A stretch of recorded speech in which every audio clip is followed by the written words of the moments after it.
మన ప్రభువును రక్షకుడైన యేసు క్రీస్తు అతి శ్రేష్టమైన నామాన్ని బట్టి ఈ ఉదయకాల హోసన్న దైవ సందేశాలనే కార్యక్రమం వింటున్న దేవుని బిడ్డలని మీకు శుభం కలుగునగాక.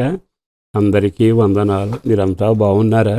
దేవుని మహాకృపే కదా మరొక రోజులో ప్రవేశపెట్టిన దేవుడు నమ్మదగిన వాడు. నిండు మనసుతో ఉదయాన్ని ఆయన పాదాలు బట్టి స్తుతించాలి. అది నీకు నాకు గురుతర బాధ్యత. ప్రభు కృప మిమ్మల్ని మెండుగా దీవించునగాక. ఒక వాక్యాన్ని మీ జ్ఞాపకం చేస్తాను. అది మన జీవితంలో అవసరమైంది.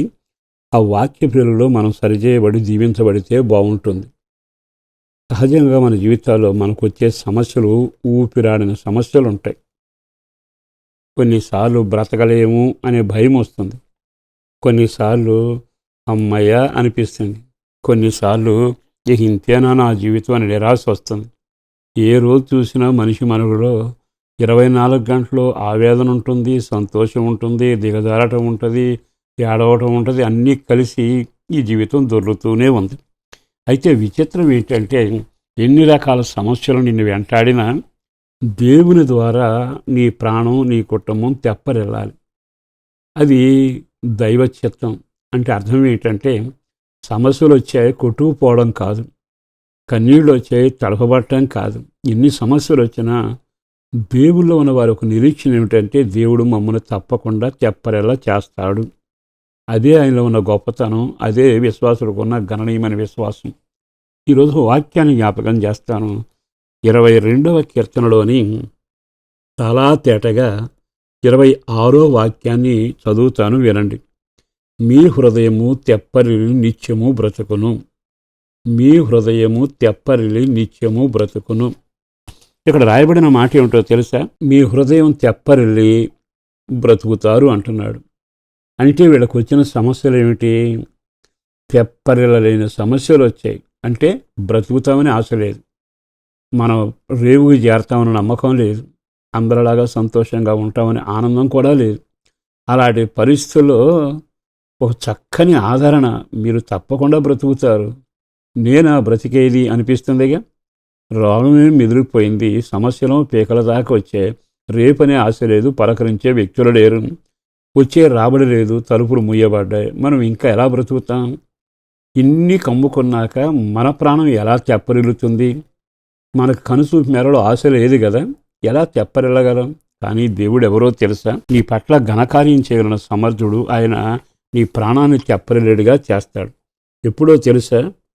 నిశ్చయముగా 25వ వాక్యంలో రాయబడింది, మహాసమాజంలో నిన్ను గూర్చి నేను కీర్తన పాడేదను, మొర్రపెట్టగా ఆయన ఆలకించాను. అంటే నీవు మొర్రపెట్టినప్పుడల్లా ఆయన ఆలకిస్తాడు. నిశ్చయముగా నీవు పాట పాడే వ్యక్తిలాగా సమాజంలో నిలబెడతాడు. సమాజంలోనే సమాధిలోకి వెళ్ళినట్టున్నాం, సమాజంలోనే కృంగినట్టున్నాం, సమాజంలో బయట మొహం చూపించలేకపోతున్నాం. కానీ ఆ సమాజంలోనట నీ ప్రార్థన వలన నీవు తెప్పరిల్లి తలపైకెత్తి సాక్షిగా ఉండబోతున్నావు. మరో విచిత్రం ఏంటి తెలుసా? అదే సమాజం ముందు దేవుడు నీకు మేలు చేస్తే మొక్కుబడిని తీసుకుని వెళ్ళి వాళ్ళందరూ చూస్తుండగా దేవుని సందులో మొక్కుబడి చెల్లిస్తావాడు. ఆశ్చర్యం అనిపించలే? ఒకసారి ఆగి ఆలోచిస్తే ఎంత ఆశ్చర్యంగా ఉందండి ఇది.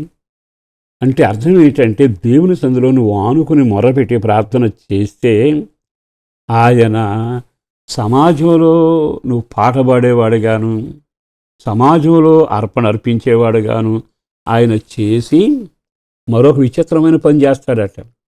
నువ్వు ఎంత గాఢాంధకారంలో పరిస్థితి అయిపోయిందంటే తృప్తిగా భోంచేసే పరిస్థితి కలిగిస్తాడు. సమస్య వస్తేనే ఆహారం తినాలనిపించదు, సమస్య వస్తేనే నిద్ర పట్టదు, సమస్య వస్తేనే చికాకు. వీటన్నిటి మధ్యలో చరిత్ర తిరగరాసినట్టుగా భోజనంతో తృప్తి పొందుతావట, మొక్కుబడులేమో చెల్లిస్తావట, సమాజంలో పాట పాడతావట. ఇన్ని కార్యాలు నా దేవుడు చేశాడు కదా అని తప్పనిసరిగా నా ప్రాణాన్ని ఆయన తెప్పరిల్ల చేశాడు.